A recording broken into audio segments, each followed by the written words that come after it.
Pourquoi les scientifiques refusent de débattre au Québec? C'est tellement difficile d'avoir du débat. En science, il n'y a jamais de consensus. Elle fonctionne par opposition d'idées.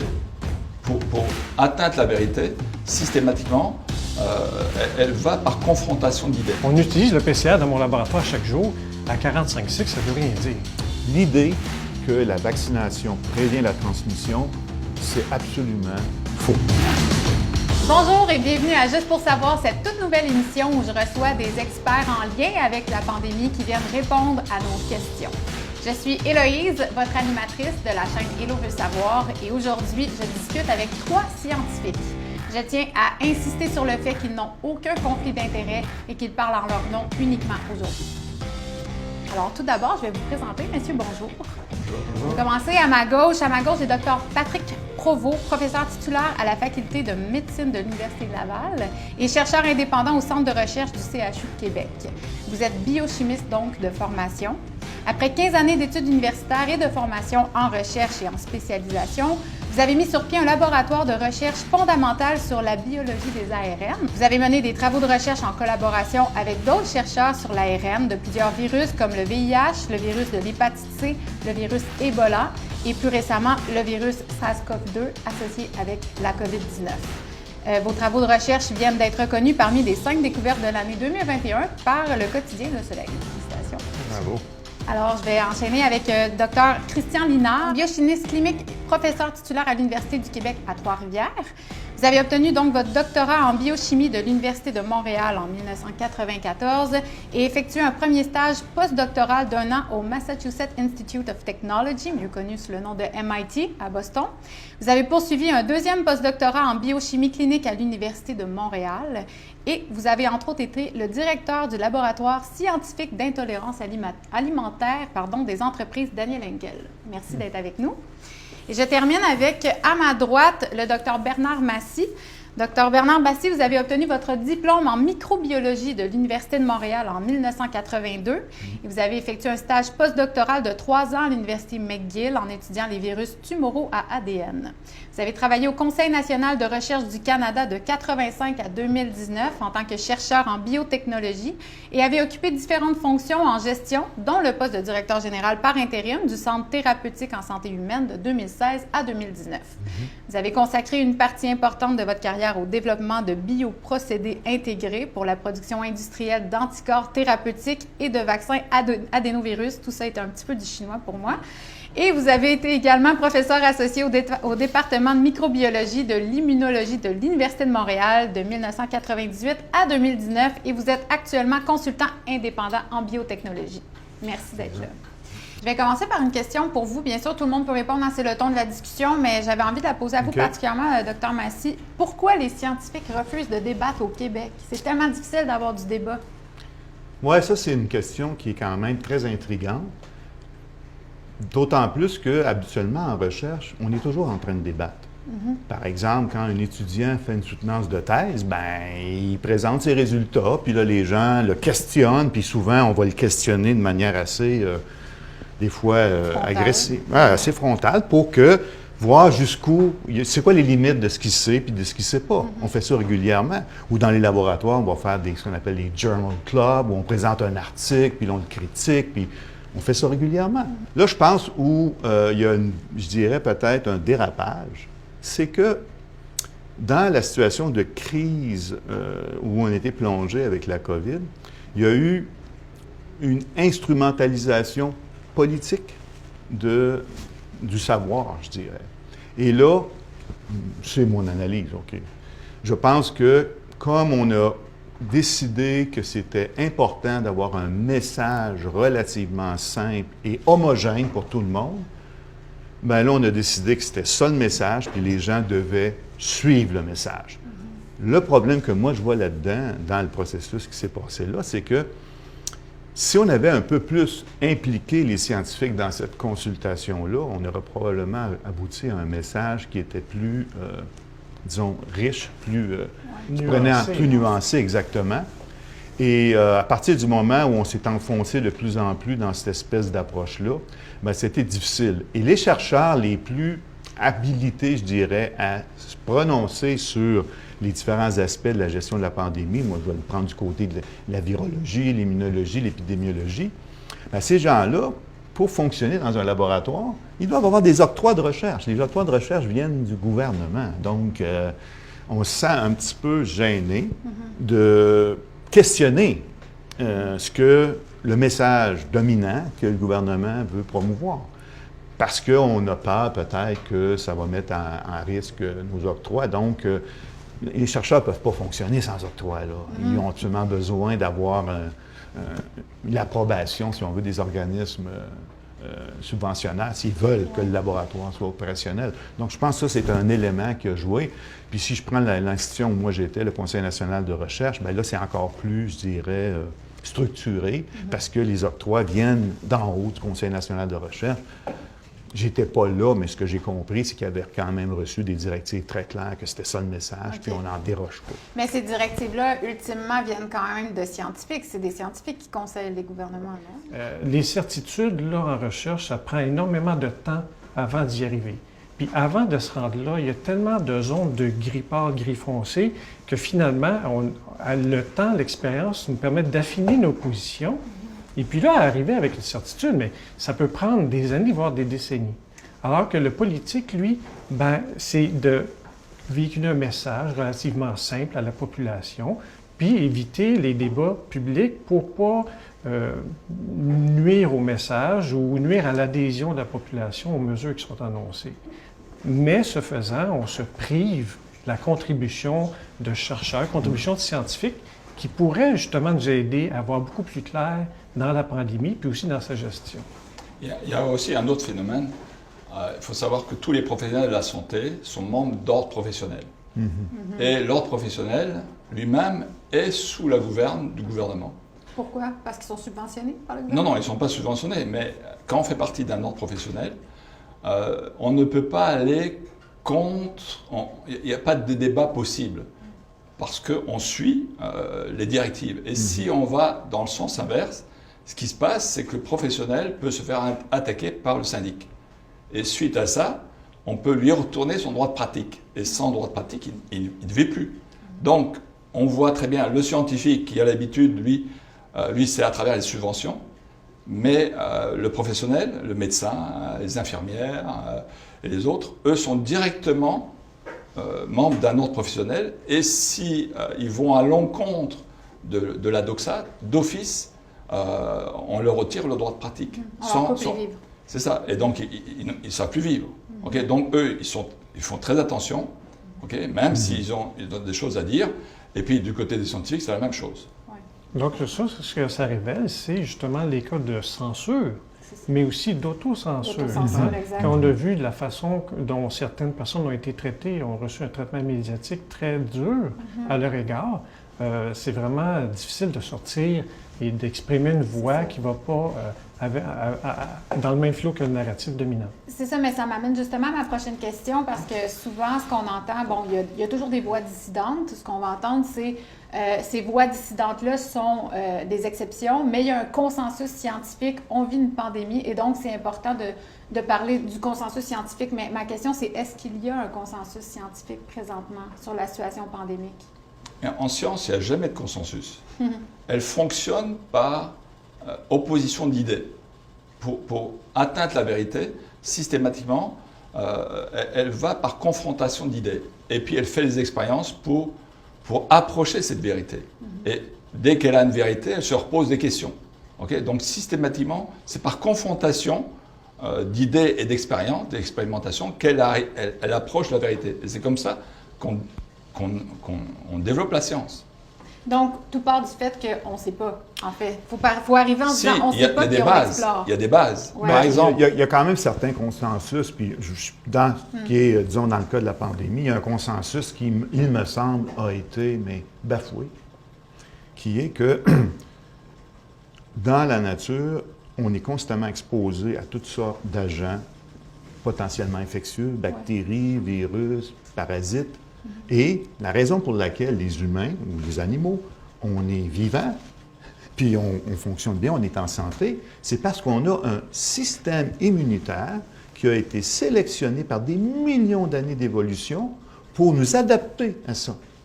Et tout à coup, pour une raison qui m'échappe, mais totalement, là, il semblerait que tout à coup, la réponse immunitaire contre une infection naturelle à ce virus-là, là, c'était pas important ou c'était beaucoup moins important qu'une éventuelle réponse à un vaccin. Pour moi, mais ça c'est bafouer un consensus qui est absolument incroyable. Pour moi, comme consensus, c'est aussi fort qu'un consensus en physique. La force gravitationnelle. Je ne pense pas qu'il y ait beaucoup de débats sur l'existence de la force gravitationnelle puis comment elle se déploie dans différentes technologies.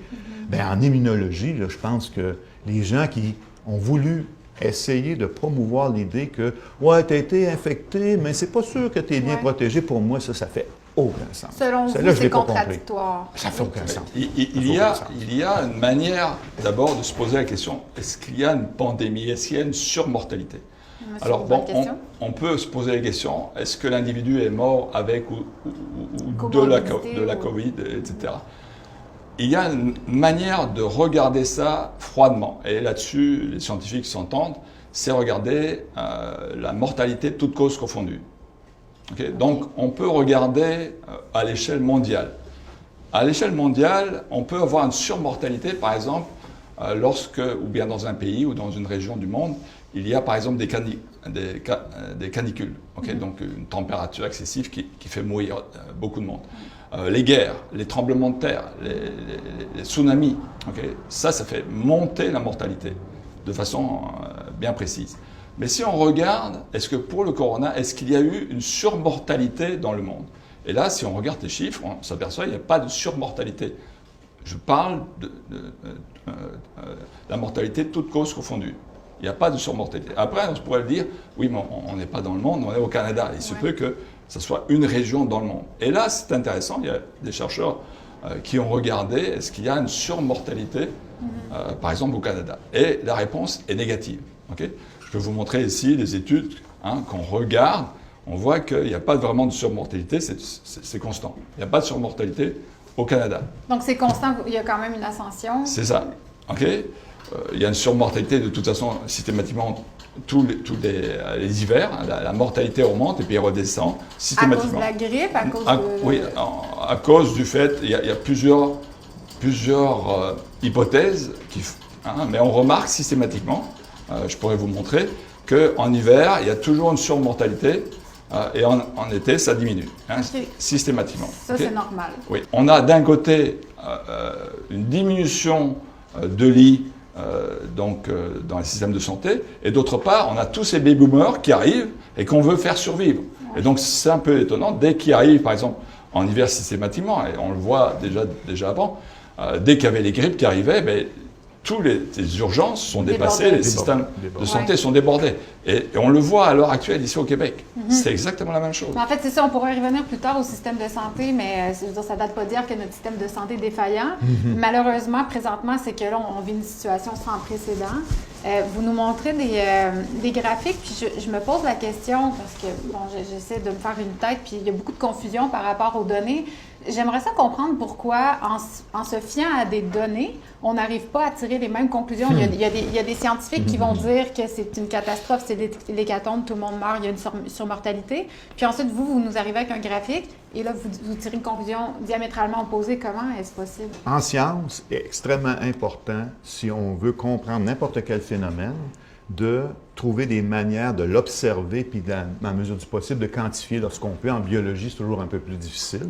Donc, de quantifier. Et c'est extrêmement important d'utiliser des méthodes rigoureuses, reproductibles, qui peuvent être validées par d'autres équipes qui vont faire les mesures semblables, qui vont dire, bien voilà, ça c'est mes mesures, ça c'est mes mesures. S'il y a une différence dans la collecte des données entre des équipes différentes, il faut s'arrêter pour se demander, est-ce que c'est parce qu'on n'a pas le même phénomène ou est-ce que c'est parce que la technologie ou la façon, la méthodologie qu'on utilise pour faire les mesures n'est pas la même, puis il y en a une qui est peut-être meilleure que l'autre. C'est pour ça que c'est important d'avoir des débats. Fait que déjà en partant, si les chiffres qu'on collecte ne sont pas collectés avec rigueur, c'est un problème. Deuxièmement, les chiffres, ça ne veut rien dire, à moins de les mettre dans un contexte qui demande une expertise pour qu'on comprenne exactement Qu'est-ce qu'on a mesuré, puis qu'est-ce que ça peut vouloir dire lorsqu'on a une expertise en épidémiologie, en virologie, peu importe, pour essayer de les mettre dans un bon contexte. Je peux prendre des chiffres à plus soif,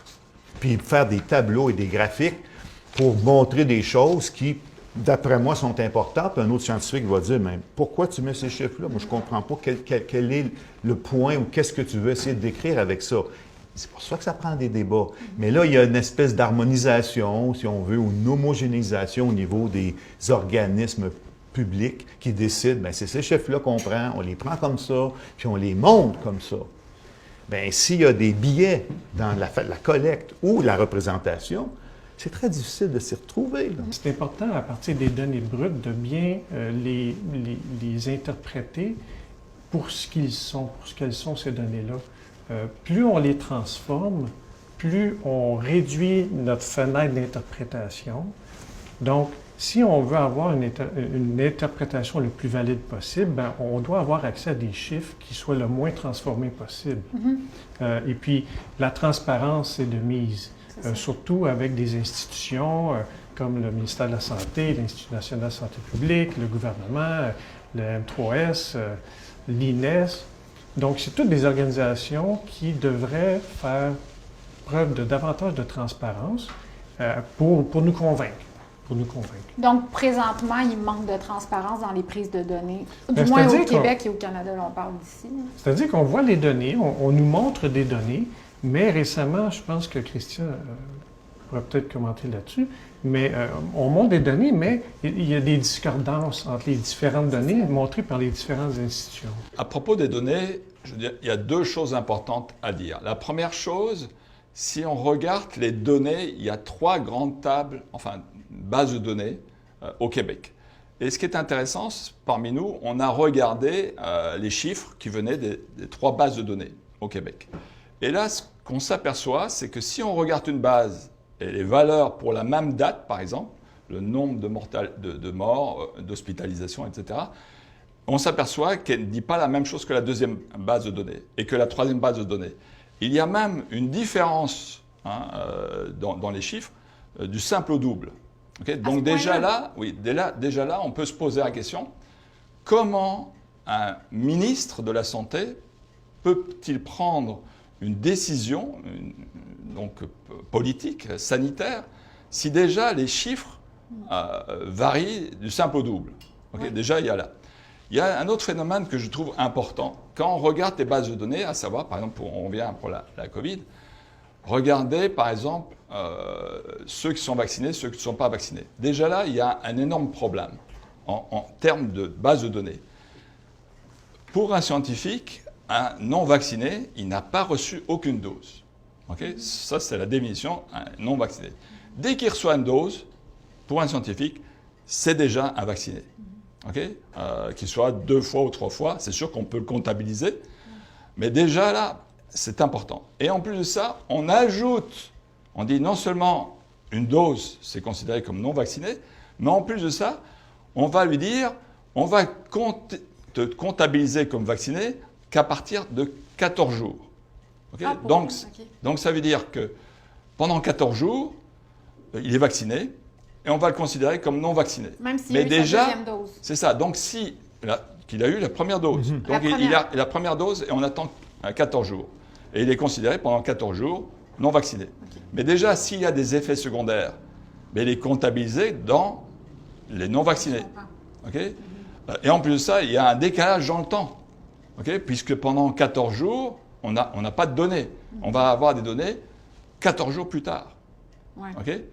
Et donc, déjà, là, il y a un biais. Oui, il y a un biais. Okay? Ouais, donc, pour comprendre, même quand on voit déjà les 3 bases de données sont différentes, et en plus de ça, on voit, à partir de la définition, ce n'est pas la même chose.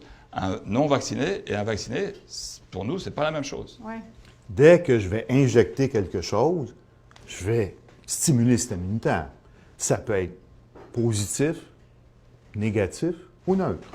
Ça dépend. Ça dépend du protocole, puis ça dépend de l'individu. Et ça, c'est un autre facteur qui complique un peu les choses. Les individus, ils ne répondent pas de la même façon. Okay?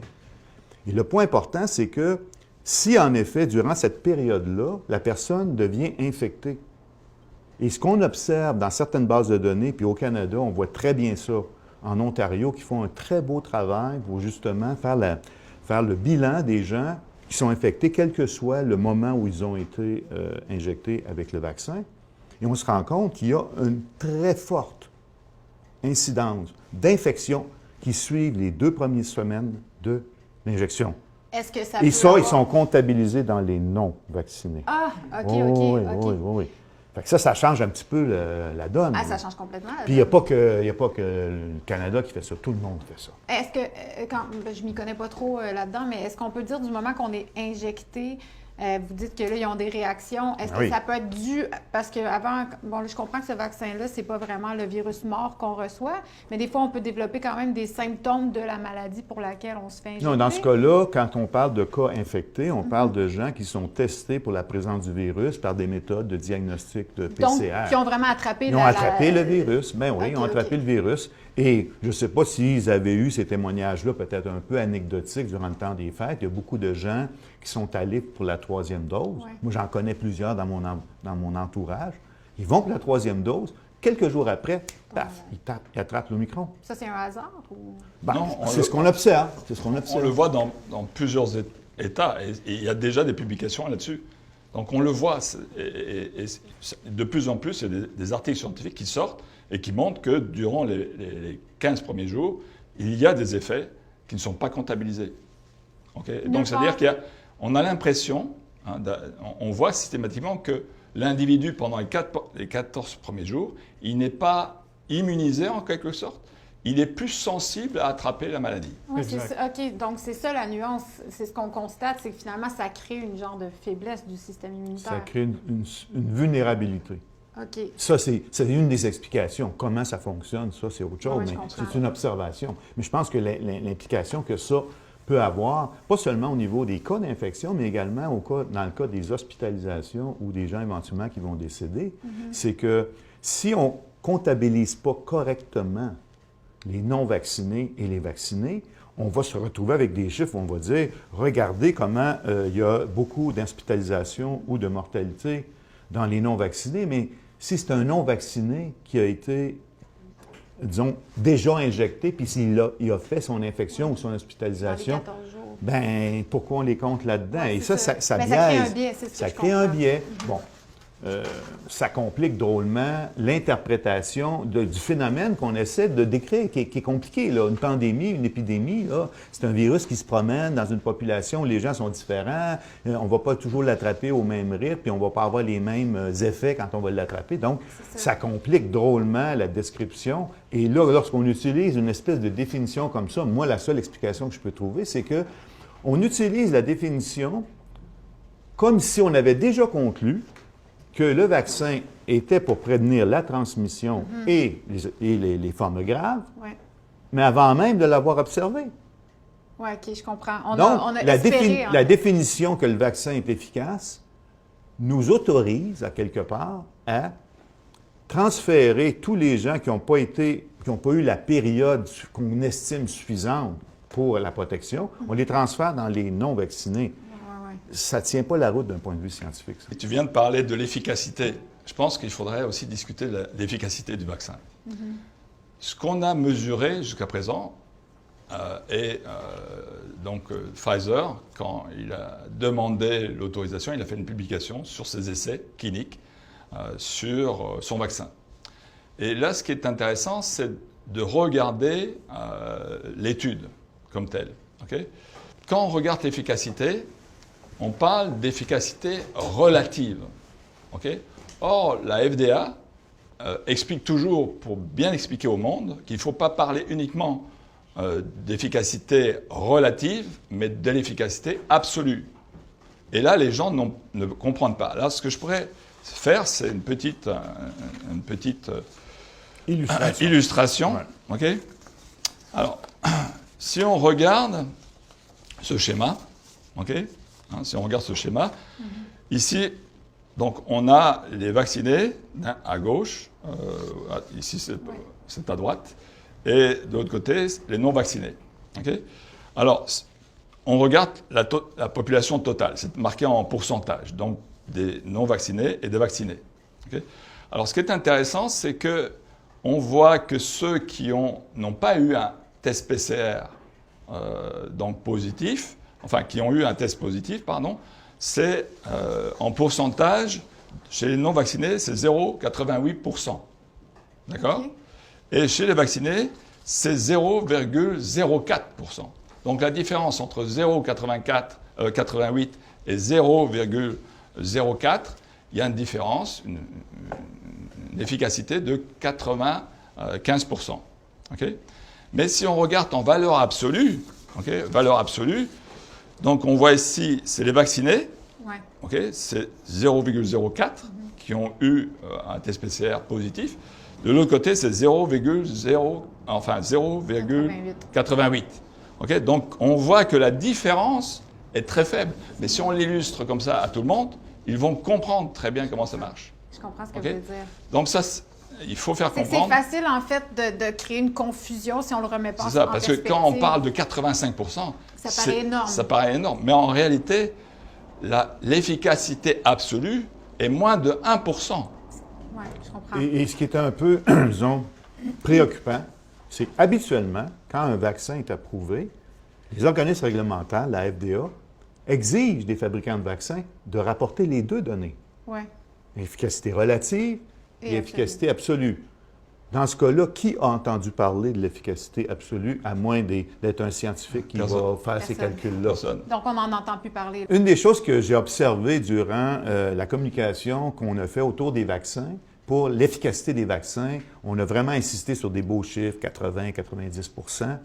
Et c'est surprenant pour moi qu'il n'y a pas eu aucune communication sur l'efficacité absolue, qui est habituellement la façon dont les fabricants doivent présenter leurs données aux organismes réglementaires.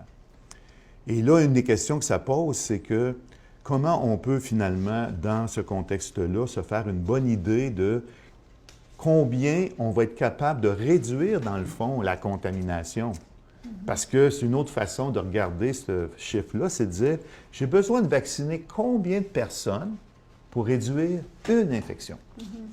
Ou encore, j'ai besoin de vacciner combien de personnes pour réduire une hospitalisation? C'est quand même des données qui sont importantes à comprendre pour voir dans quelle mesure le déploiement du vaccin est un outil important dans la gestion de la pandémie. Et ces données-là n'étaient pas communiquées. Moi, la première fois que je n'ai entendu parler, c'est un chercheur canadien d'Hamilton qui avait fait une étude là-dessus pour le montrer. Puis je me suis dit, on ne l'a pas communiqué. Ah, ouais. Pourquoi? Mais c'est même une exigence de la FDA Ah oui? d'expliquer à monsieur et madame tout le monde, et même dans les articles, de montrer non seulement l'efficacité relative, mais de montrer aussi l'efficacité absolue. Puis là, ce que je comprends, c'est que l'efficacité absolue, on n'en parle pas depuis On n'en le a début jamais de la parlé, pandémie. jamais. Donc, on a toujours juste une donnée au lieu d'avoir les deux qui nous mettent en contexte, finalement. Exact. OK, je comprends.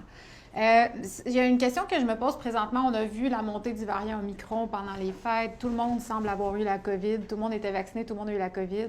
Est-ce que j'avais vu quelqu'un, je pense que c'était en France, qui disait que c'était une bonne nouvelle, Omicron, qui était aussi contagieux parce qu'il était très peu létal. Est-ce que c'est vrai? Est-ce qu'on devrait se réjouir que tout le monde a eu Omicron à Noël? Est-ce que c'est un cadeau? Ben moi, en tout cas, personnellement, je trouve que c'est un cadeau du ciel. Ah oui? Ah oui. Oui, point-là. vraiment, vraiment. Absolument. Les données, en tout cas à l'international, entre autres en Afrique du Sud, sont très encourageantes. Effectivement, ça semble être une souche qui est beaucoup plus contagieuse, mais beaucoup moins sévère que les autres variants. Et puis, il y a des études qui montrent que si on dresse l'arbre phylogénétique des différentes souches C'est quoi le nom de phylogénétique? qui distinguent en fait l'origine génétique des variants OK. du SARS-CoV-2, ben, on voit que le Omicron, il diverge dès le Totalement. début de la pandémie. Donc, il dériverait de la souche originale de Wuhan OK. et non pas de la souche de la dernière souche plus Qui récente, était Delta. Puis Exactement. celle-ci était plus dangereuse. Exactement. OK. Ben, Je dirais pas nécessairement plus dangereuse. C'est compliqué de qualifier la pathogénicité du virus. Pourquoi? Parce que, dans le fond, quand on est exposé à des agents microbiens, un virus, si on est bien protégé par notre système immunitaire, ben, on ne fera aucun symptôme. Puis, en fait, rappelez-vous, là, on a mentionné à plus soif, durant la pandémie, quand on faisait des tests, là, que la plupart des gens sont asymptomatiques. Ils sont asymptomatiques, c'est-à-dire qu'ils sont en contact avec le virus, mais ils ne développent aucune espèce de symptômes. Puis des fois, les gens sont un petit peu symptomatiques. Et là, quand la première rencontre avec le virus a commencé, c'est sûr qu'au début, la majorité des gens n'avaient pas nécessairement une réponse immunitaire assez forte pour être capable de se protéger. C'est pour ça que le virus s'est propagé. Mais plus le virus se propage dans les populations, plus la population s'immunise naturellement. Donc, et là, lorsqu'on veut parler, est-ce qu'il est plus dangereux ou moins dangereux, il y a peut-être les propriétés du virus, mais il y a aussi les propriétés de l'immunité que les gens développent. Et donc, relativement parlant, ce virus-là, dans la population, quand il arrive dans une population qui est relativement immunisée de manière naturelle, bien, on s'aperçoit qu'on peut contrôler relativement bien au moins les symptômes. Bon, pour ce qui est de l'infection, ça, c'est un problème. Ça dépend comment on le regarde. Moi, je suis plus de l'avis avec Patrick que c'est une bénédiction. Moi, quand j'ai appris qu'Omicron est arrivé, puis je l'ai regardé, je me suis dit « yes ». Ah oui? OK. Oh, oui, non. Puis je voulais que quelqu'un me le donne, mais les gens ne voulaient pas me le donner. Les gens ne voulaient pas me le donner. Alors, ce qui est intéressant avec Omicron, c'est que ça a été publié, c'est qu'on s'aperçoit en fait que ça a été une zoonose inverse. C'est-à-dire que d'habitude, le virus originel, il vient de Wuhan, donc il a été multiplié chez la chauve-souris, et ensuite de ça, il a été transmis à l'homme. Et puis cette fois-ci, on s'aperçoit que ce qui s'est passé, c'est que ce coronavirus a été transféré, en quelque sorte, c'est multiplié chez l'animal. Et chez quel animal? La souris. Okay? Ah oui. Et là, il s'est multiplié. Pendant la pandémie, là. Oh. Oui. Okay. Et puis, il est repassé à l'homme. Donc, c'était une zoonose, hein, quand il revient. Et donc, ce qui est intéressant, c'est de voir que, imaginons qu'on puisse vacciner l'ensemble de la population, à 100%, tout le monde. Le nouveau-né jusqu'à 90 ans, 100 ans, il n'y a pas de problème. Jusqu'au fœtus. Oui, jusqu'au fœtus. Enfin. On y reviendra. Ce qui se passe, c'est que ces coronavirus, ont des animaux qui l'hébergent. Ouais. Il y a beaucoup de réservoirs. Un réservoir animal qui est important. Donc, il y a les chauves-souris, il y a le pangolin, ça tout le monde le connaît. Le fameux pangolin, oui. Mais il y a aussi, on le voit chez le chien, chez le chat. Ah oui? Les visons. Chez les visons. Okay. Les cerfs de Virginie. Et donc, il faudrait vacciner tous ces animaux. Et en plus de ça, il y a des réservoirs animaux. Bien, le zoo de Granby, je pense, a commencé à vacciner ces animaux. Oui, mais ça, c'est les animaux qui sont dans les zoos qu'on voit. Mais il y en a plein. Les souris, dans toutes les souris, les rats, etc., on ne sait pas. Il y a peut-être des réservoirs animaux qu'on ne sait pas du tout. En plus de ça, on a montré que Omicron, contrairement au Delta, utilise 2 voies d'entrée différentes. Donc, en fonction des cellules, il peut rentrer par une voie ou par l'autre. Donc, il multiplie ses chances d'infecter. C'est pour ça qu'en plus de ça, il se propage presque aussi bien que le virus de la rougeole. J'aimerais ça rebondir sur ce que disaient mes collègues au sujet des réservoirs de pathogènes vis-à-vis de l'homme. En fait, il faut prendre conscience là, qu'on a coévolué avec les pathogènes depuis le début de l'humanité. Et puis, depuis ces tout débuts-là, on a coévolué de manière à ce qu'on a développé une certaine symbiose avec ces pathogènes-là. Évidemment, il y a des pathogènes qui vont évoluer pour devenir un peu plus virulents, un peu plus... ils vont causer plus d'effets sur la santé, mais l'organisme humain va continuer quand même d'évoluer avec les pathogènes. Et puis moi, je suis vraiment un fervent partisan de ça, de rester dans notre environnement, de ne pas se couper, de ne pas se mettre et commencer à vivre dans des bulles, mais plutôt continuer à vivre pleinement dans un environnement avec nos pathogènes parce qu'il faut continuer d'évoluer avec eux. Si on ne continue pas d'évoluer avec eux, là, c'est là qu'on va avoir besoin de vaccins, de médicaments. Le test PCR qui nous permet de détecter si on a le coronavirus ou non, il est extrêmement sensible. Donc ça pose une question au niveau du surdiagnostic. Ah oui. Parce que là, on détecte des gens qui ont un coronavirus, mais qui n'ont aucun symptôme. Et puis, le niveau de personnes asymptomatiques peut être là, ça peut varier entre 2 et même jusqu'à 15 fois plus de personnes qui sont infectées avec le virus, mais qui n'ont aucun symptôme. Donc, en fait, c'est la première fois dans l'histoire de l'humanité où est-ce qu'on diagnostique l'infection par un virus, mais qu'on n'a pas de symptômes. C'est ça. Alors, il faudrait, à mon avis, revenir à la base puis de soigner les gens qui ont des symptômes. Parce que si on utilise les mêmes tests PCR qui sont utilisés pour la première fois, corrigez-moi mieux, là, mais qui sont pour la première fois utilisés pour le diagnostic de maladies virales, si on testait, par exemple, Christian, pour une vingtaine de virus différents, je suis pas mal certain qu'on pourrait détecter peut-être 5 ou 10 virus différents que Christian a dans ses fosses nasales. Ah, OK. Donc, est-ce qu'on va s'attarder à vouloir le traiter pour chercher à éliminer ces virus-là? Je comprends. Ben non, il n'y a pas de symptômes. Donc, C'est là que l'immunité naturelle a toute son importance. Puis c'est là qu'on devrait la remettre sur la table. Pour les tests, il faut savoir qu'il y a des faux positifs et des faux négatifs. oui. Si par exemple, comme il y a énormément d'individus à qui on fait les tests, imaginez qu'on fasse systématiquement à tout le monde un test de grossesse rapide, aussi bien les hommes que les femmes. Oui. Eh bien, à cause des faux positifs, Il y aurait des hommes enceintes. il y aurait des hommes enceintes. Ah, ben oui. OK. Ok, à cause L'autre chose qui est importante avec le test PCR, c'est que le test PCR ne peut pas distinguer un virus vivant d'un virus mort. Ok.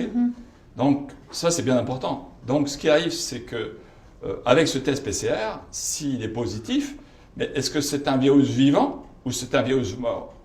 Donc, s'il est mort, ça veut dire que le corps l'a déjà... Oui, il est plus vivant. Inactivé. C'est comme regarder un mort ou un individu. Okay. Donc, s'il est allongé, par exemple... Il n'est pas dangereux, il n'est pas menaçant. S'il est mort, c'est toujours le corps. Okay. C'est toujours un individu. Mais s'il est vivant, c'est le même individu. Okay. Mais il est vivant, il peut faire des choses, alors que le mort, il ne fait plus rien. Oui. Mais ça amène à beaucoup de questions. Pour revenir sur le PCR, je pense qu'il c'est important de souligner que la sensibilité du test est ajustée en fonction de ce qu'on appelle le nombre de cycles qu'on fait. Puis au niveau des cycles, on peut décider d'entrée de jeu qu'on va faire plus de cycles ou moins de cycles. C'est quoi un cycle, mettons, normal, un chiffre normal? En fait, les cycles ont été établis d'une manière fonctionnelle. C'est-à-dire que les laboratoires qui ont les moyens de cultiver les virus pour montrer justement qu'ils sont actifs, ils se sont rendus compte que si je dépasse une trentaine de cycles, là, j'en trouve pratiquement plus de virus actifs. Puis à 35, là, c'est fini. Puis c'est pas complètement proportionnel, mais presque. Si on détecte du virus à 15, 20 cycles, ça veut dire qu'il y en a beaucoup. Là. On est capable d'avoir une idée de la dose ou de la quantité de virus avec lequel on est infecté. On teste à combien? Bien, ça, c'est un problème. Parce qu'on sait qu'il y a des endroits où ils ont testé de manière excessive 40, 45 cycles. Au Québec? Il y en a eu au Québec, malheureusement. Ah Et là, ça amène un biais dans les données. Puis est-ce qu'on le fait de la même façon pour les vaccinés et les non-vaccinés? On ne sait pas. Comment je peux le savoir? Parce qu'un signal positif, après 45 cycles d'amplification, donc à chaque cycle, le matériel génétique est dupliqué, donc est multiplié par 2. Donc on répète ça pendant 45 cycles. Mais une réponse positive à 45 cycles, pour moi, on utilise le PCR dans mon laboratoire chaque jour. À 45 cycles, ça ne veut rien dire. OK? Ça ne veut rien dire. Il faut établir un seuil au-dessus duquel tu te dis, OK, ça, à partir de ça, il faut mettre une barre. Mais cette barre-là n'a pas été mise, c'est ce que je comprends.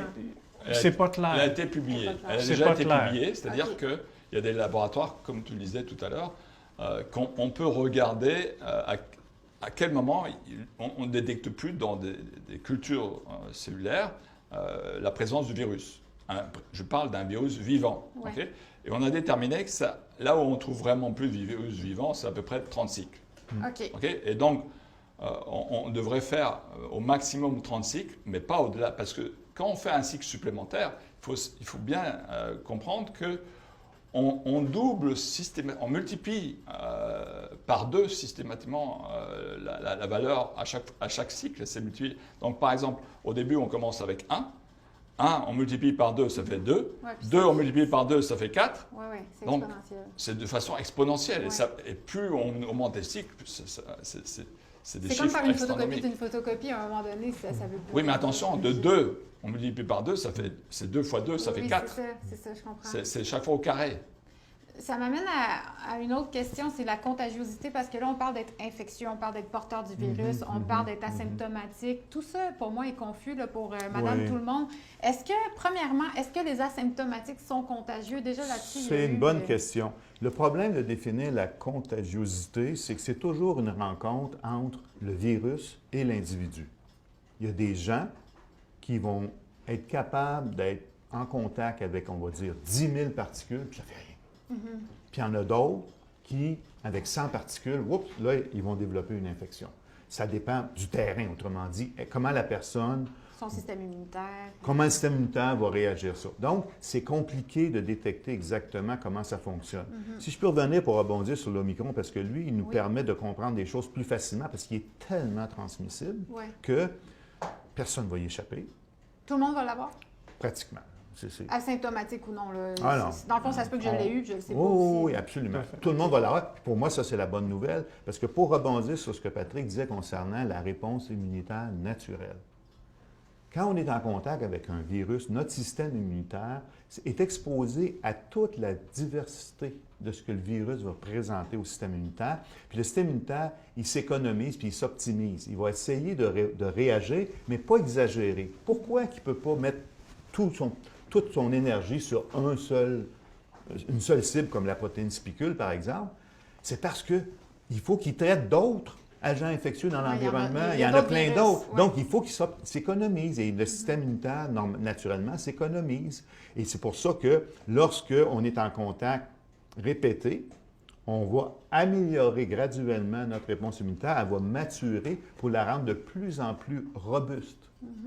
Alors que lorsqu'on fait avec la protéine spicule, il y a beaucoup d'inconnus parce qu'on fait des doses quand même assez importantes. On les met dans des endroits qu'on ne contrôle pas bien. Et à ce moment-là, la réponse qu'on a, ce n'est pas nécessairement la réponse la meilleure. Puis on peut le démontrer parce qu'on se rend compte que dans des études où on a comparé des gens qui avaient été naturellement infectés versus des gens qui ont été vaccinés, bien, les gens qui sont naturellement infectés ont un taux de réinfection extrêmement faible, en bas d'1%. De réinfection, ça veut dire que, dans le fond, tu es immunisé. Tu es immunisé, mais parce que le virus, il se promène. Ouais. Il ne sait pas que je suis immunisé, lui. Non. Fait que je viens en contact avec le virus. Puis justement, ces réinfections-là, qu'on appelle à bas bruit, là, à des niveaux non détectables, c'est ça qui permet de continuer à optimiser notre réponse immunitaire. OK. Contrairement à une injection qui est quand même relativement dense, courte, qui stimule le système, mais c'est pas clair pour moi que cette stimulation-là est idéale. Puis en effet, lorsqu'on regarde comment il y a des incidences beaucoup plus élevées suite à la vaccination, ça nous questionne quand même si le genre de réponse immunitaire qui est déclenché suite à la vaccination est adéquate. Si on veut parler d'immunité naturelle versus l'immunité vaccinale, c'est important parce qu'il y a une bonne distinction à faire. En fait, naturellement, on a une immunité naturelle. Et donc, moi, c'est ce que j'encouragerais. Parce qu'elle est supérieure, elle est plus efficace, elle est de plus longue durée aussi, généralement, parce que celle qui nous est proposée par la vaccination à ARN messager, bien, elle cible seulement la protéine spike, la protéine spicule, OK, exprimée du virus. Et là, avec le variant Omicron, cette protéine-là a complètement été changée. Elle a plus qu'une vingtaine de mutations.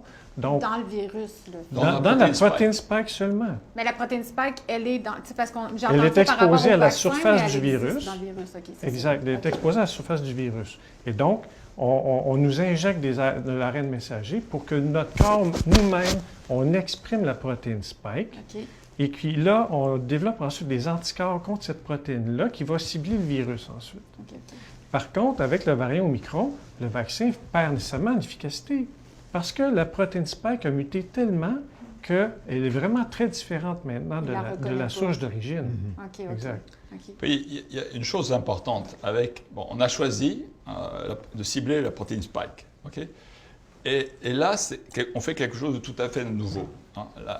Il y a deux grandes découvertes qu'on a fait. C'est d'un côté utiliser l'ARN messager, qui est normalement une molécule extrêmement biodégradable, okay, puisqu'on a beaucoup de RNase qui la dégrade. Et donc, on a une autre technologie, c'est pouvoir l'encapsuler dans une petite vésicule de lipides qu'on appelle une nanoparticule.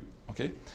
Mais bon, c'est sûr que la technologie de l'ARN messager, on l'a déjà utilisée avec, par exemple, pour essayer de soigner le cancer. Okay? Donc, c'est une technologie, effectivement, qu'on connaît déjà de longue date. Okay. Mais de l'utiliser à l'échelle mondiale pour vacciner les gens, c'est tout nouveau.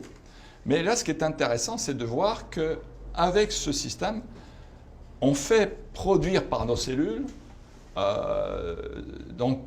cette protéine spike. Donc, on donne le message à la cellule, à nos cellules, de produire la protéine spike. Okay? Donc, ces cellules, et là, ce qui est intéressant, c'est que donc, on demande à nos cellules de produire la protéine spike, et cette protéine va rester à la surface de nos cellules. Et donc, le système immunitaire va voir sur nos cellules du soi et du non-soi. Et du soi, c'est-à-dire, bon, toutes les cellules, il y a des marqueurs sur nos cellules qui disent, voilà, ça c'est du Christian Linard. Ouais, okay. Ça c'est du Bernard ou du Patrick. Et donc, le système immunitaire sait qu'il ne doit pas attaquer. Okay? Par contre, quand il voit que c'est plus de Christian Linard, là, il va attaquer. Ouais. Okay? Et donc, on fait produire par nos cellules une protéine étrangère qui reste à la surface de nos cellules. Et donc, là, le système immunitaire, il voit quelque chose d'anormal, et donc il attaque. Il attaque la cellule, et elle finit par... Le système immunitaire est puissant et détruit. Et donc, c'est pour ça qu'on peut avoir, par exemple, des myocardites, des péricardites qu'on voit à l'heure actuelle. Ouais. Okay? Mais il y a d'autres choses qu'on peut voir. L'autre chose que je voudrais attirer l'attention, c'est que c'est-à-dire qu'on fait devenir l'humain, okay, ces cellules deviennent des OGM, c'est-à-dire des organismes génétiquement modifiés. C'est vrai ça? Moi, je pensais que c'était une théorie du complot. Non. Parce qu'on ça demande. Modifie? Oui, parce que la protéine spike, c'est quelque chose d'étranger. Ouais. Et en plus, on a, pour stabiliser l'ARN messager, on a donné des nucléotides qui n'existent très peu dans la nature. Okay? Donc, on a donné des nucléotides, on les a transformés un petit peu pour que cet ARN messager devienne plus stable. Okay? Donc, c'est déjà quelque chose d'anormal. Okay? Et en plus de ça, ce qui se passe, c'est qu'il y a deux phénomènes en pharmacologie qu'on n'a pas respectés. D'un côté, c'est la dose. D'habitude, quand on donne un antibiotique, par exemple, on connaît précisément la dose. Okay? Et donc, on connaît aussi sa cinétique et on sait quelle cellule elle atteint. Ici, pour l'ARN messager, on connaît la quantité de ce qu'on donne, mais nos cellules, en fonction des différentes cellules et de l'individu, va produire plus ou moins de protéines spike. Et en plus de ça, donc, on ne connaît pas quelles sont les cellules qui vont en produire, okay? Et on ne connaît pas la quantité. Donc, c'est un peu aléatoire. C'est ça. Et donc, c'est la première fois où, d'un côté, on ne connaît pas la dose exacte de protéines spike qui vont être produites. Ouais. Okay? Et en plus de ça, on ne connaît pas quelles sont les cellules qui vont produire. Au début, on pensait que c'était localisé au niveau du deltoïde et puis c'était tout, là. Ouais. Mais là, on s'aperçoit que non, il y a plusieurs tissus dans le corps qui vont produire cette protéine spike. Dont les organes, oui, le cœur. Oui, le cœur, et même les organes génitaux. Et là, il y a des alertes okay, qui se font, que les scientifiques ont vues. Pour la fertilité. Par exemple, oui, pour la fertilité. Bon, ça a été des mesures, des observations qui ont été faites in vitro, ou bien qui ont été faites par exemple chez l'humain. On a fait, par exemple, chez l'homme, ceux qui étaient morts, on a fait des autopsies et on a regardé au niveau des testicules qu'est-ce qui se passait. Et là, on a vu que ceux qui avaient été vaccinés, il y avait un processus inflammatoire qui s'était développé au niveau donc des cellules du testicule. Des organes reproducteurs. Alors là, c'est un peu comme... donc les scientifiques s'alertent, ils se disent « Ouh là, il y a quelque chose qui ne va pas là ». Mais on ne sait pas quoi Okay? vraiment. Mais, non, on ne sait pas quoi, on ne sait pas ce que ça va donner. Ouais, c'est okay? ça. Et puis en plus de ça, on l'a vu aussi bien chez les femmes aussi. On a vu par exemple cycles menstruels, qu'il y avait les cycles menstruels qui étaient perturbés, tout ça. Donc les scientifiques se disent, oh là, c'est un peu comme si, imaginez que vous avez des enfants et vous les mettez dans la rue, enfin, ou bien dans le jardin. Et puis là, vous voyez un orage qui arrive, les nuages noirs qui arrivent, des éclairs. Qu'est-ce que vous allez faire? Et si vous avez mis par exemple, du linge dans le jardin à sécher, qu'est-ce que vous allez faire? Vous allez dire, il y a un orage qui arrive, on va rentrer les enfants, on va rentrer le linge. Donc, les scientifiques, déjà, on voit des nuages, des éclairs qui s'annoncent. Mais c'est sûr qu'on ne sait pas ce que ça va donner. Parce que des fois, l'orage, il arrête. Ouais. Mais des fois, il éclate. Il pleut, il y a un orage. Okay? Et donc, il y a déjà des scientifiques qui disent « Oh là là, il faut faire attention ». Il faudrait rentrer le linge. Ça, donc, il y avait d'un côté un problème de pharmacologie, et d'autre part, il y a des alertes, des nuages qui arrivent, et on ne sait pas ce que ça va donner. Est-ce que ça ne serait pas suffisant pour faire du moins un moratoire sur la vaccination? Il y a plusieurs scientifiques qui le demandent. Oui, OK. La situation actuelle soulève énormément de questions hyper intéressantes. D'abord, on a le contenu d'un vaccin, qu'on appelle vaccin, qui n'en est pas vraiment un. Donc, on l'administre dans l'épaule. Ce vaccin-là contient de l'ARN messager qui est stabilisé, encapsulé dans des liposomes. Et donc, comment va se distribuer l'ARN messager dans notre corps? On ne sait pas? Non, il n'y a pas d'étude qui a été vraiment clairement établie là-dessus. Ensuite, combien de temps il va durer? Est-ce qu'il va être dégradé en quelques heures, en quelques jours, dans quelques semaines? On l'ignore. La protéine spike qui va être exprimée à partir de cet ARN messager-là, il va en être produit combien? Combien par cellule? Dans quelle région du corps? Donc, moi, je soulève la question, pourquoi il n'y a pas d'études qui sont faites pour justement mieux connaître tous ces mécanismes-là? Parce que moi, ce que je crains, c'est que ça puisse expliquer une proportion importante d'effets secondaires en réaction au vaccin. On ne parle pas des réactions immédiates, mais à plus long terme. Moi, j'aimerais rebondir sur ce que tu viens de dire, parce que c'est très, très important ce que tu viens de dire là. Pourquoi il n'y a pas d'études qui se font? Moi, je dirais, pourquoi on n'a pas fait les études? Avant? Ben, Avant. Moi, en fait, là, j'apprends ça, je pensais que c'était fait. Là, normalement, c'est le genre d'études que tu dois faire pour faire valider ton produit. Bien, surtout qu'on s'en va presque vers une vaccination obligatoire, puis là, vous êtes en train de nous dire qu'on ne sait même pas On n'a pas fait ces études-là parce que normalement, ce genre d'études-là, ça prend plusieurs années. Puis là, on a décidé, pour toutes sortes de raisons, qu'il fallait que ça aille plus vite. Et il y a des études, malgré toute la technologie qu'on peut avoir, il y a des études qui prennent du temps. Oui. On ne peut pas, par exemple, si je veux savoir si je vais avoir des effets indésirables sur 2 ans ou 3 ans, mais ça prend 2 ans. L'autre chose qui a été négligée, d'après moi, là-dedans, qui me préoccupe énormément, c'est la posologie. On sait qu'on ne contrôle pas très bien la dose, mais on n'a pas vraiment fait beaucoup d'analyses pour savoir c'est quoi la dose idéale. Puis là, on dit, OK, pour les enfants, on va baisser un peu la dose, puis en bas de 12 ans, ça va être cette quantité-là. Et pourquoi on ne fait pas la quantité en fonction de la masse corporelle plutôt que l'âge? Ça n'a pas de sens, ça. Ouais. Normalement, par exemple, tous les médicaments qui sont injectés aux gens... C'est comme mon bébé, moi, c'est avec les livres. C'est en fonction de la masse corporelle. Oui, c'est ça. Mais on n'a pas ces informations-là. On ne les a pas générées. Donc, on y va, on bricole au fur et à mesure. Puis, pour reprendre ce que tu disais, Patrick, c'est clair qu'il y a probablement beaucoup d'effets indésirables qui découlent d'une surdose de la protéine. De la protéine, effectivement. Ça m'amène à une question, je trouve comme super importante. On l'effleure depuis tantôt, mais on ne va pas vraiment dans le cœur. Parlons de l'efficacité vaccinale. On est rendu qu'on parle d'une 3e dose. En Israël, ils sont rendus à 4e dose. Est-ce qu'on peut considérer que c'est un vaccin, déjà, si on doit l'avoir plusieurs fois par année? Il me semble qu'il ne répond pas à la définition exactement d'un vaccin. Est-ce qu'il est efficace? Oui, donc déjà, s'il est efficace, on peut regarder à travers des études de phase 3 ou de phase 4. Okay?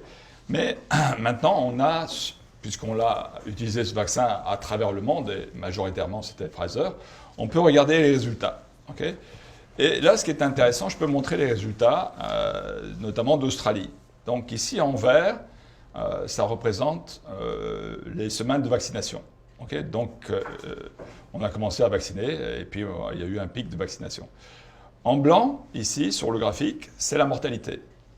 Et en haut, ce qu'on voit, c'est le nombre de cas. Okay? Quand vous dites cas, ça veut dire positif, un test PCR. Un PCR positif. Alors là, ce qui est intéressant, c'est que, au départ, il n'y avait pas de vaccin, donc il y a eu de la mortalité. Okay? On a commencé à faire des tests PCR à peu près à ce moment-là. Et là, on voit, par exemple, en Australie, qu'on fait beaucoup de vaccinations. Et qu'est-ce qu'on voit? La mortalité augmente en même temps. Oui. Et le nombre de cas ne fait qu'augmenter. Alors, on pourrait se dire, oui, mais c'est un pays. OK? Ouais. Non, on regarde par exemple la Corée du Sud. Qui faisait très bien d'ailleurs au début de La Corée du pandémie. Sud, au départ, oui, ils n'ont pas vacciné, ils ont vacciné relativement tard. Il y avait un peu de mortalité, pas beaucoup. OK?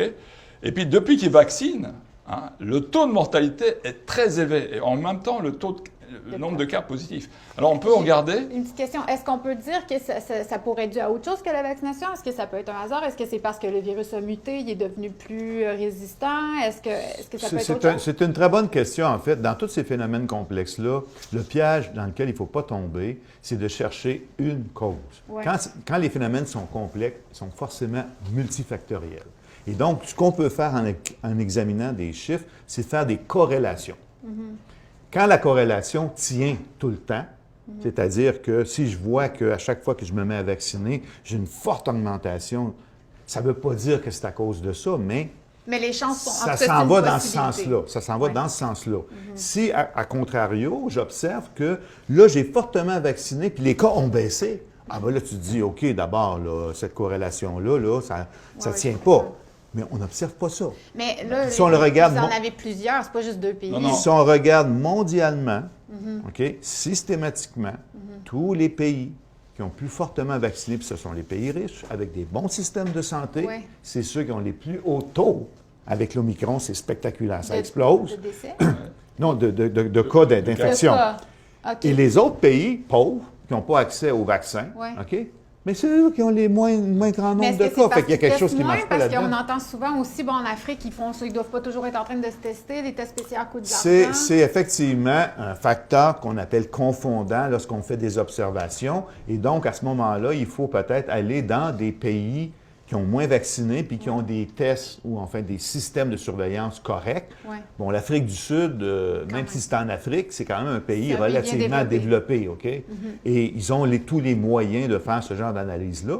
Et en Afrique du Sud, où le taux de vaccination est relativement bas, qui ont été les premiers à avoir la vague Omicron, ils ont eu beaucoup moins de cas qu'en Angleterre ou au Danemark, en France, où ça explose. Donc, Il y a un article ici qui montre très bien, qui a été approuvé par les pairs.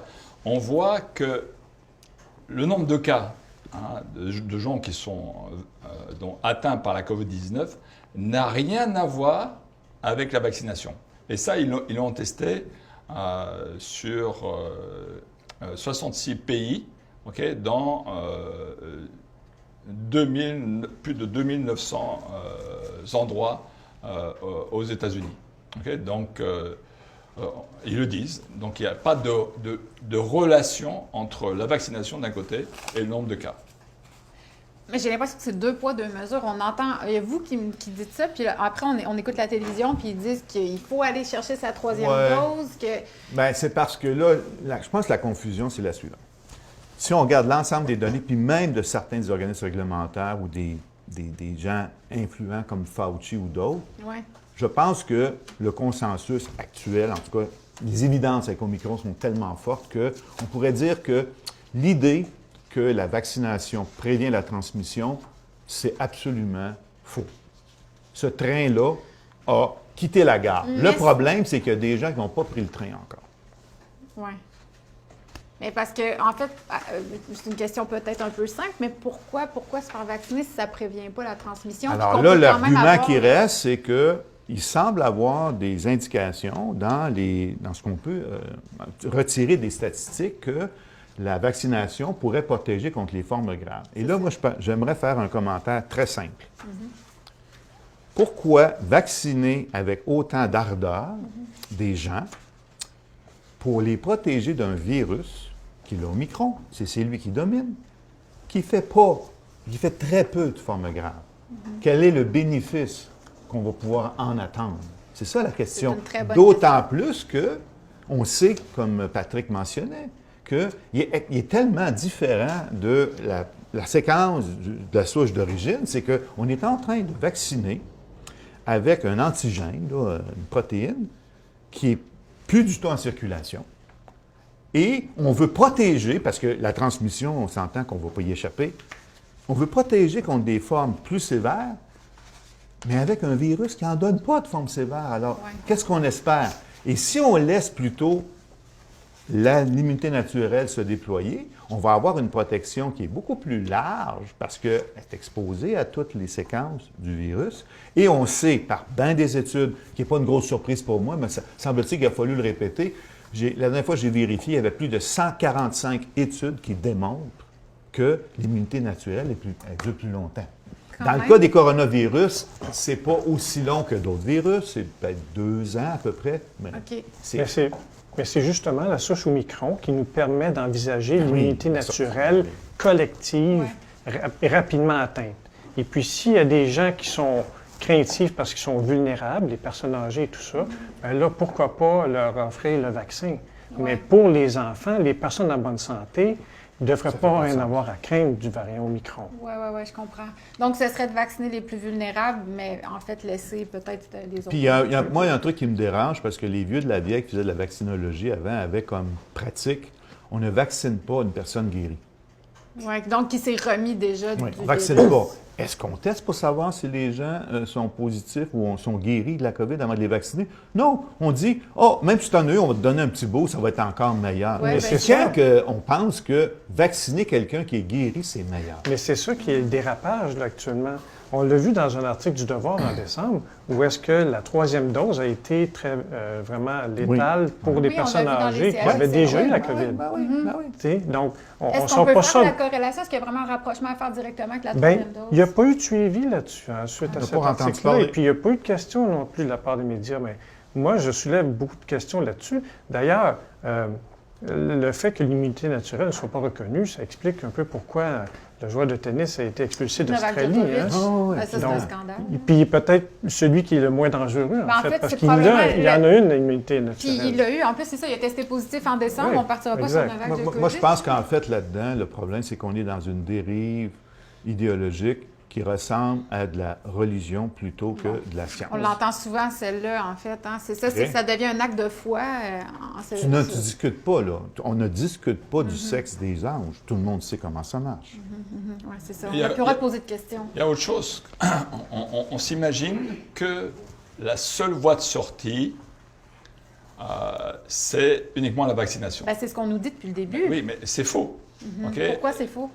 C'est faux parce qu'il y a d'autres moyens. Il y a des belles études qui ont montré, par exemple, pour plusieurs maladies infectieuses, que par exemple la vitamine D a un rôle protecteur.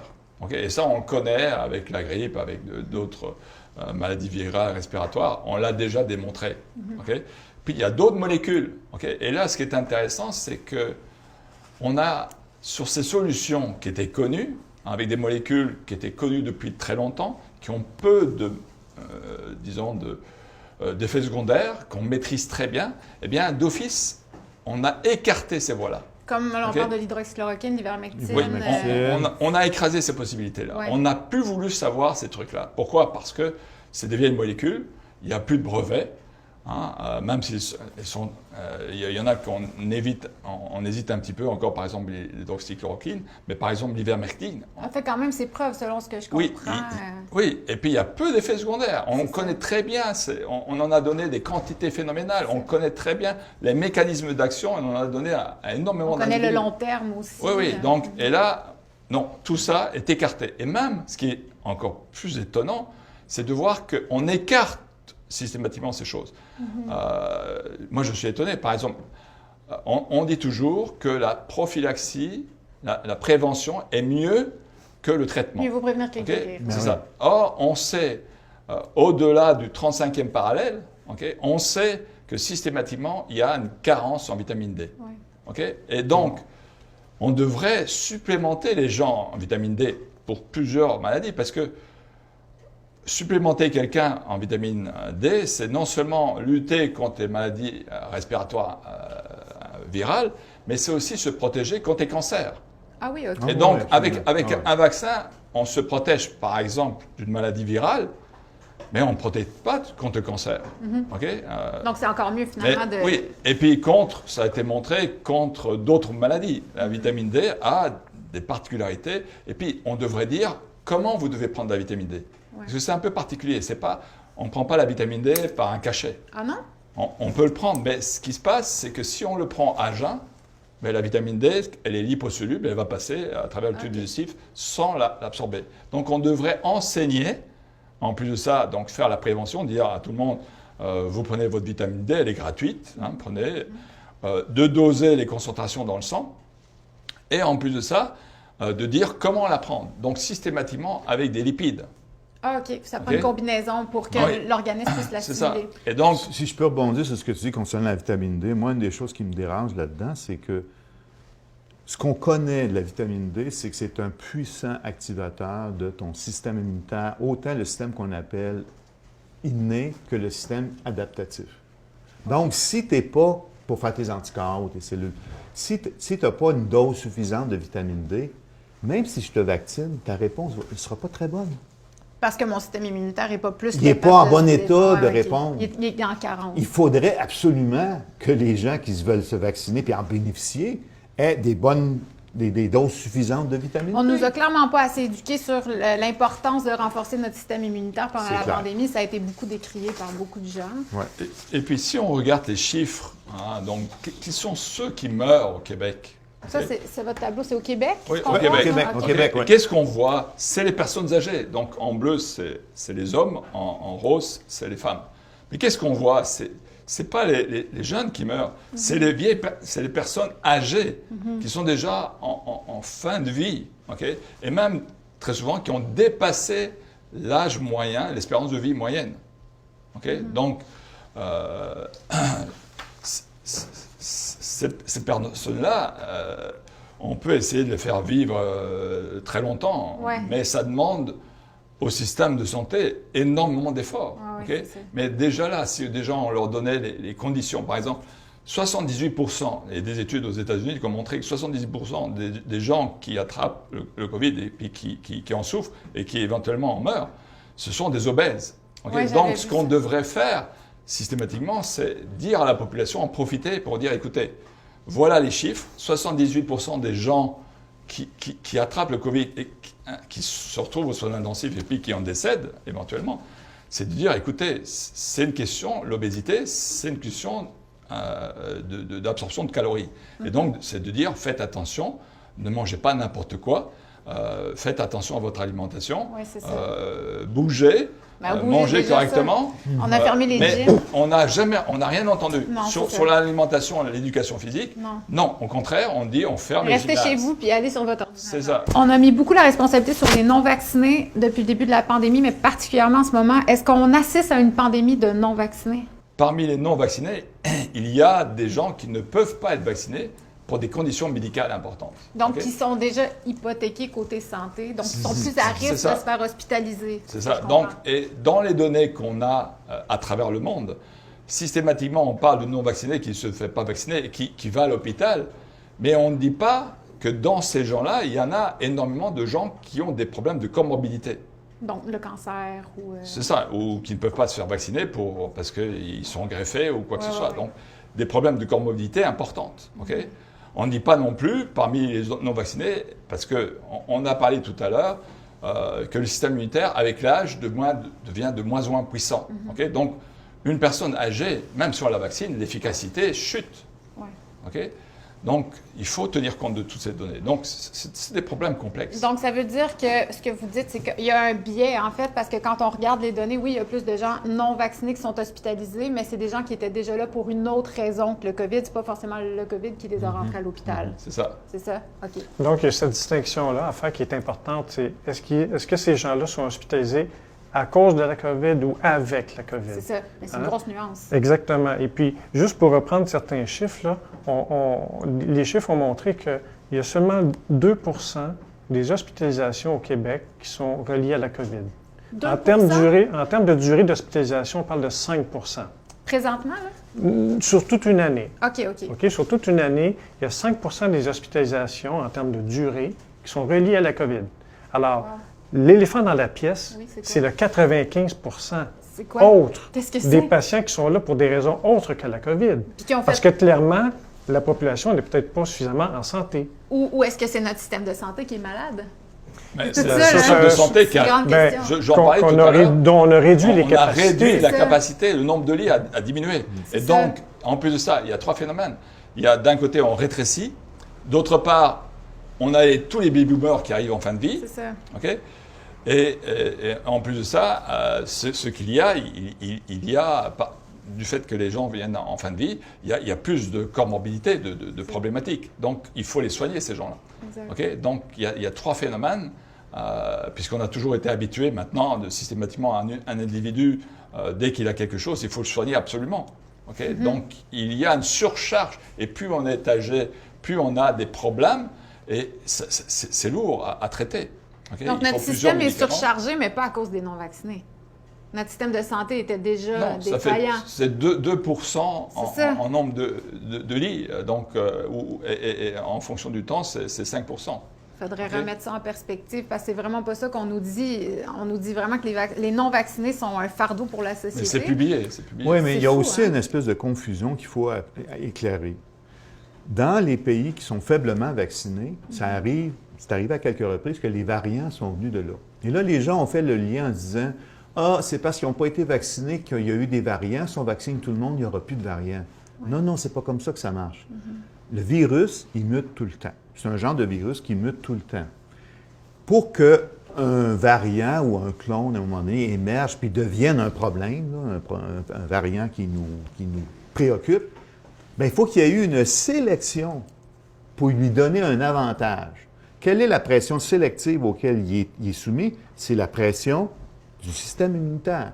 Si les gens ont été infectés, bien, le système immunitaire va faire une pression, mais pas juste sur une cible, mais sur toutes. Oui, je comprends. Alors là, la chance d'émerger des résistants à l'immunité est moins forte que si je fais une sélection ciblée seulement sur une protéine.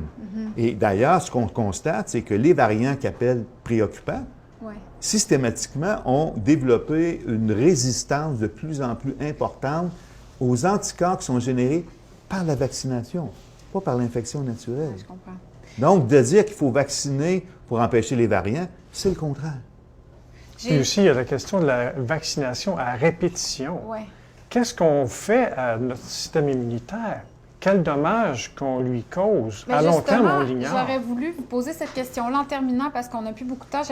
Vous avez eu des effets secondaires suite à la vaccination, vous avez été vacciné. Est-ce que vous pouvez nous en parler un petit peu? Je sais que ça a été compliqué pour vous de les faire répertorier. Oui, exactement. Donc, je me suis soumis à l'injection du vaccin Pfizer suite à des pressions sociales et aussi sous contrainte gouvernementale.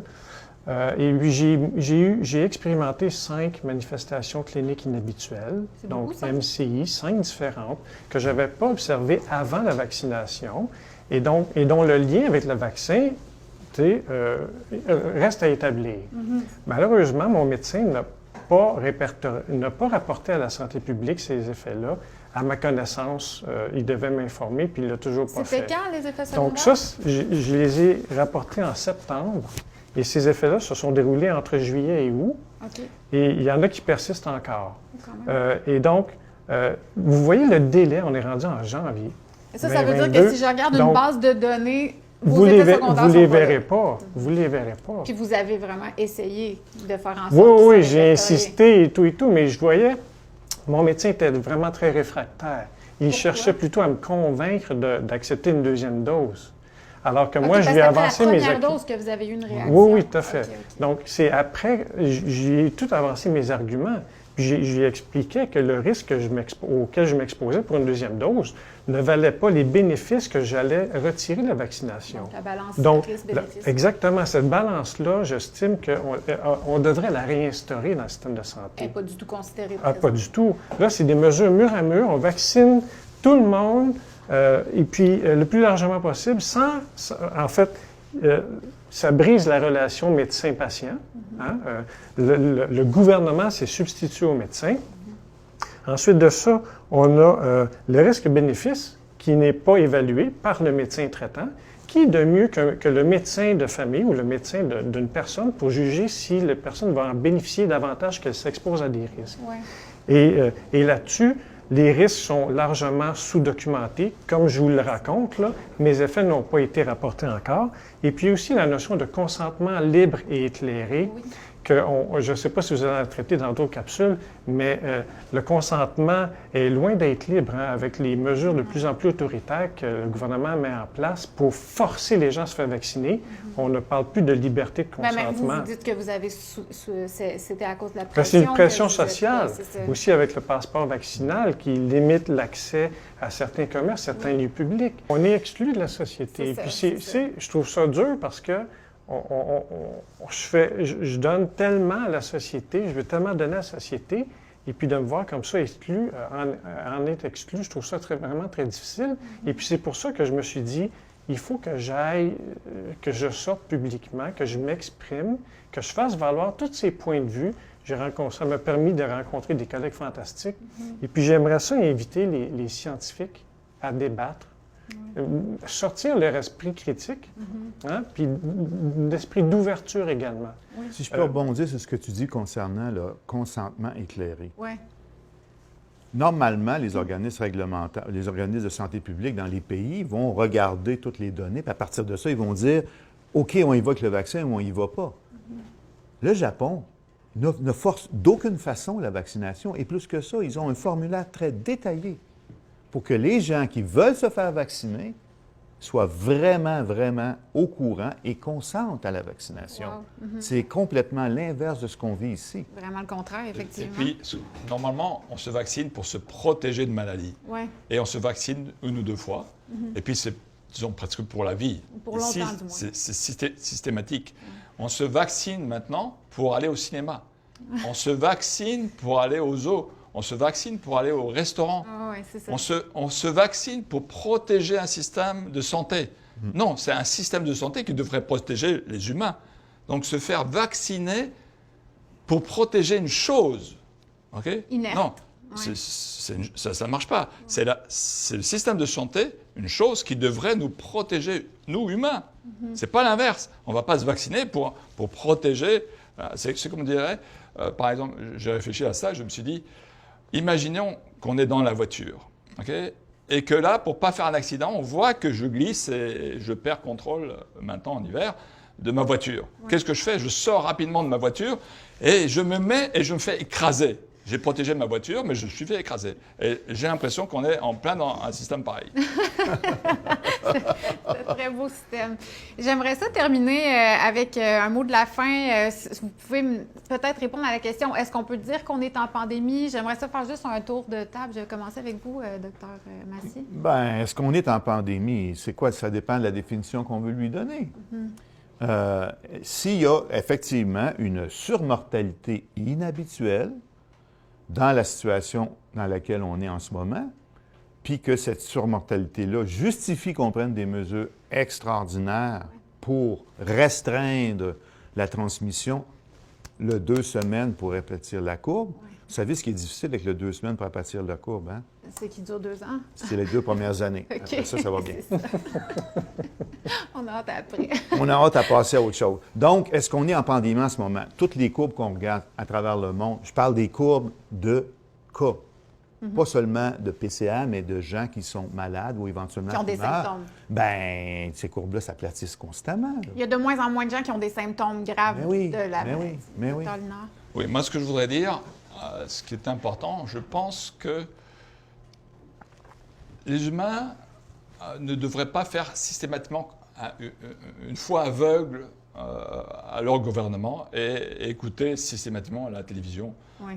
Ce qu'ils devraient, c'est essayer de faire leurs propres recherches pour comprendre... On a beaucoup démonisé ça, faire ses propres. Oui, non, mais non, ça vaut la peine. Moi, je l'ai appris notamment avec la guerre d'Irak. Hein, quand on disait, en Irak, il y avait des armes de destruction massive. Ouais. On a été, et puis le Premier ministre aux États-Unis, le président des États-Unis et le Premier ministre anglais a dit, effectivement, on a été, il n'y avait pas. Mais on a tué énormément d'humains. Okay? Et puis, en plus de ça, je le vois ici au Québec, et même en Europe, c'est le cas, la France le dit systématiquement, on a diminué le nombre de lits. Oui. Alors qu'il y a de plus en plus de monde.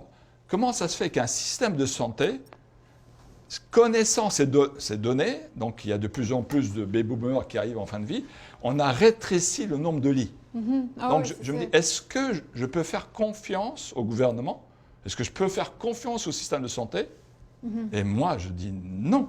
Ouais. Okay? Je dois faire mes propres recherches. Ouais. Et j'invite Et tirer vos propres conclusions. Et j'invite tout le monde, monsieur, madame, tout le monde. À l'heure actuelle, on a plusieurs capacités, notamment à travers Internet, qui nous donnent une montagne de données. Et c'est de regarder sous ces données et se faire sa propre opinion et puis prendre une décision à ce moment-là. Docteur Provost, je vous laisserai le mot de la fin. Bien, en fait, la saison grippale, la saison hivernale, nous annonce toujours la venue de la grippe. Et puis, au cours des dernières années, la grippe a toujours tué les plus vulnérables, les personnes les plus vulnérables. Cette année, en 2020, quand est arrivé le coronavirus, il y a eu une première vague où les gens, encore une fois, les plus vulnérables sont décédés. Il y a eu un effet de moisson qui explique que, par la suite, il y a eu une sous-mortalité. Mais bref, je ne veux pas rentrer là. Ce que je veux dire, c'est que présentement, on n'est plus dans un état d'urgence sanitaire. Je pense que l'état d'urgence est maintenu pour ensuite essayer d'imposer des mesures démocratiques. Et puis ça, je trouve qu'il y a une dérive l'urgence sanitaire qui, à mon avis, devient une urgence démocratique. Oui. On est plus dans la démesure que dans les mesures. Je pense qu'il est important de prendre du recul. Regarder l'état de la situation. Le variant Omicron, moi, je pense que c'est une bonne nouvelle. Et on devrait justement s'en servir pour aller vers une circulation endémique du virus au sein de la population, qui va être tout à fait naturelle, va être naturellement immunisée, parce que l'urgence n'est pas sanitaire, elle est climatique. Ça, il ne faut pas l'oublier. Hein? Ah non, mais Parce elle existe qu'avant, plus, là. C'est fini, cette heure. Avant l'urgence sanitaire, il y avait une urgence climatique qui était urgent d'agir. Oui, mais là, on n'en parle plus. Ça fait 2 ans qu'on attend, ça fait trop longtemps, il faut s'y attaquer. Oui, c'est ça, je suis tout à fait d'accord avec vous. Je vous remercie vraiment beaucoup d'avoir été présent. Merci d'être venu en personne. Souhaitons-nous de pouvoir recommencer à se faire bientôt des câlins puis des poignées de main. Merci beaucoup, messieurs, d'avoir été avec moi aujourd'hui. Et merci à la maison d'avoir été là. Je veux vous rappeler qu'à Juste pour savoir, on encourage tout le monde à prendre sa santé et celle des autres très au sérieux. On vous encourage aussi à vous poser des questions et à remettre en doute ce qui vous paraît incohérent.